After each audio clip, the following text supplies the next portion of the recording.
প্রিয় দেশবাসী, সবাইকে বাংলা নববর্ষ 1432-এর শুভেচ্ছা জানাচ্ছি। শুভ নববর্ষ। পহেলা বৈশাখ আমাদের প্রাণের উৎসব, বাঙালির সার্বজনীন উৎসব। পুরো পৃথিবীতে যেখানে যেখানে বাঙালিরা আছেন, আজ আমাদের সবার আনন্দের দিন, বর্ষবরণের দিন। বাংলা সাল গণনা শুরু হয়েছিল কৃষিকাজের সুবিধার জন্য, ফসলি সন হিসেবে। এখনও এদেশের কৃষকরা বাংলা তারিখের হিসেবেই বীজ বোনেন, ফসল তোলেন। বাংলা নববর্ষের এক অবিচ্ছেদ্য অংশ হালখাতা। এখনকার আধুনিক সময়েও এখনও এই হালখাতার ঐতিহ্যকে ধরে রেখেছেন বাংলাদেশের হাটে বাজারে, শহরে বন্দরে।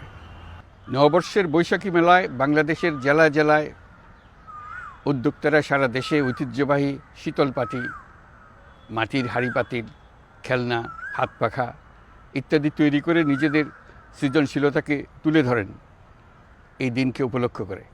বাংলাদেশের সংস্কৃতি ও ঐতিহ্য রক্ষায় এবং একে এগিয়ে নিয়ে যেতে আমাদের সবাইকে সক্রিয় ভূমিকা রাখার জন্য অনুরোধ জানাচ্ছি। আমাদের এইসব ঐতিহ্য যেন আমাদের নিজেদের মধ্যে সীমাবদ্ধ না থাকে, আমাদের সংস্কৃতি যেন আমরা ছড়িয়ে দিতে পারি বিশ্বের দরবারে। বছরের এই দিনটিতে আমরা সুযোগ পাই আমাদের সুদীর্ঘ ঐতিহ্যকে নতুনভাবে নতুন প্রজন্মের কাছে উৎসবমুখর পরিবেশে তুলে ধরতে এবং পৃথিবীর সামনেই তুলে ধরতে।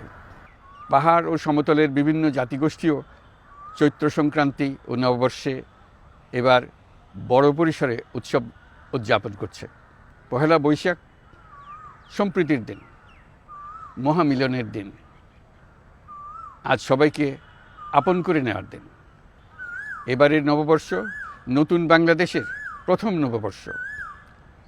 আসুন আমরা বিগত বছরগুলোর গ্লানি, দুঃখ, বেদনা, অসুন্দর ও অশুভকে ভুলে গিয়ে নতুন প্রত্যয়ে, নতুন উদ্যমে সামনের দিকে এগিয়ে চলুন নতুন বাংলাদেশ গড়ে তুলি। 24-এর গণ অভ্যুত্থান আমাদের সামনে বৈষম্যহীন বাংলাদেশ গড়ে তোলার সুযোগ এনে দিয়েছে। এই সুযোগ যেন আমরা না হারাই। বৈষম্যহীন বাংলাদেশ গড়াই হোক এবছর নববর্ষের আমাদের অঙ্গীকার। আমি নববর্ষের সকল আয়োজন ও উদ্যোগের সাফল্য কামনা করছি। নববর্ষ 1432 আমাদের সবার জন্য শুভদিনের সূচনা করুক। নববর্ষ আমাদের সকলের জন্য নতুন ও গভীর আনন্দের উন্মোচন করুক, এই কামনা করছি। সবাইকে আবারও আমার নববর্ষের শুভেচ্ছা ও সালাম জানাচ্ছি। আসসালামু আলাইকুম। মহান আল্লাহ আমাদের সহায় হন। আল্লাহ হাফিজ।